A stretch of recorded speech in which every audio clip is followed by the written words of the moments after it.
For today's update, Kalingap Edu, kaligtasan ni Viancy ang tanging iniisip. Kalingap Rob, nag-alala kay Viancy. Ayan mga Kalingap, meron nga pong pinaplano si Papa Eds para kay Viancy sa kanyang bahay. At ang tanong, pabor po kaya si Kalingap Rob dito? Bago po ang lahat, isang magandang araw at gabi sa inyong lahat, saan mang sulok ng mundo. Special shoutout po sa mga EDSI supporters. At eto po, special shoutout po kay Madam Nida.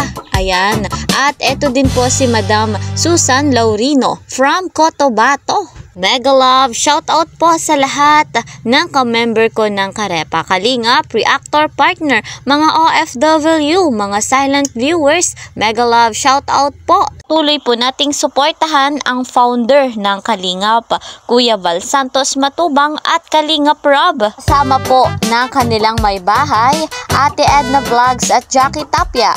Marami pa po silang nais na matulungan, kaya naman deserve nila na i-subscribe nyo po sa hindi pa nakakapag-subscribe. Mabuti ang layunin nila sa mundong ito. Panoorin po natin yung kanilang vlog.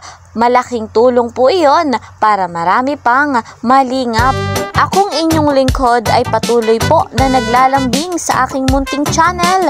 Please po subscribe, like, and share my videos. And don't forget, click the notification bell para lagi po kayong updated sa aking mga videos. Dito na po tayo sa ating topic, Kalingap Edu, kaligtasan ni Viancy ang tanging iniisip. Kaya naman meron po siyang plano para sa bahay ni Bibi Viancy. At eto po mga Kalingap, Kalingap Rob nag-alala kay Viancy. At ang tanong, pumabor kaya si Kalingap Rob sa plano ni Papa Eds dito nga po sa bahay ni Viancy? Bago po tayo magpatuloy, sa lahat po na magbibigay ng komento, tapusin nyo po muna ang ating video para akma po ang inyong komento sa ating topic. Eto nga po mga Kalingap, malapit na ngang lumipat ng bahay sina Viancy kasama ng kanyang buong pamilya.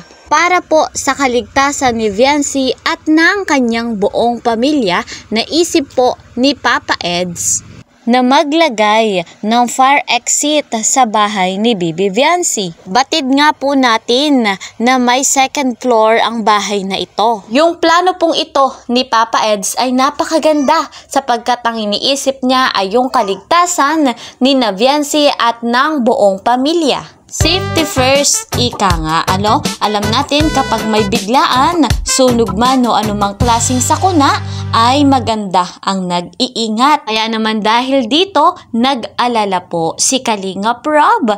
Ang tanong po, pumabor kaya si Kalingap Rob sa planong naisip ni Papa Eds? Para po sa akin, pabor naman si Kalingap Rob sa ganitong kaligtasan ang iniisip.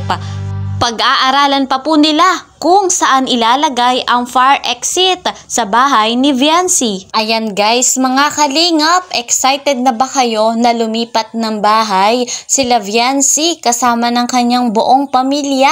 Alam ko pong inaabangan ito ng buong mundo. Dahil po sikat na sikat si Kalingap Edu at si Viancy, ang tambalang EDSI. Lagi po tayong sosuporta dyan, EDSI Forever Love! Ayan guys, hanggang dito na lamang po muna ang ating update patungkol nga po sa love team na EDSI. See you po sa next video. Ingat po kayo palagi.